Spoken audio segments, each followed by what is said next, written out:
Good morning guys. Ngayon ang pagkuan ng bagyo, landfall ng bagyo. Kaya ngayon i-check natin yung mga alaga natin. Dahil taglamig. Ito, nandito tayo. Tinitingnan natin kung maulan naman sila. Dito yung iba. Pero mga sisiw, tinago ko kasi may bago tayong mga kalaban. Ito, tinatago ko rin tong mga pato natin. Kasi may bago tayong mga kalaban, pusa. Mahirap na kalaban ang pusa. Pero tinatago ko sila para hindi sila mabawasan.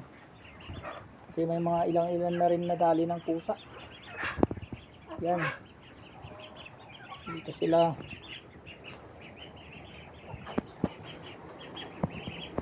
Yan guys. Dahil sa bagyo ngayon, dito sila yung iba.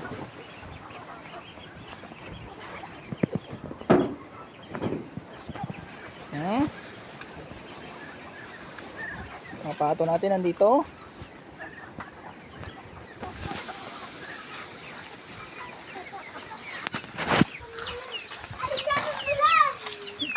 Dito sila.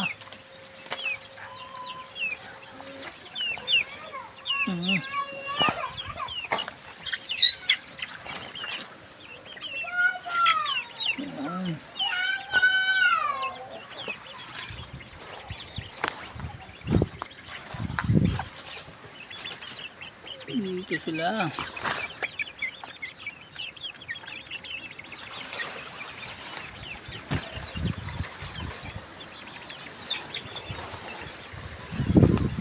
Dito lang sa may bahay. Tago natin sila dahil may bagyo. May buwong naman dito.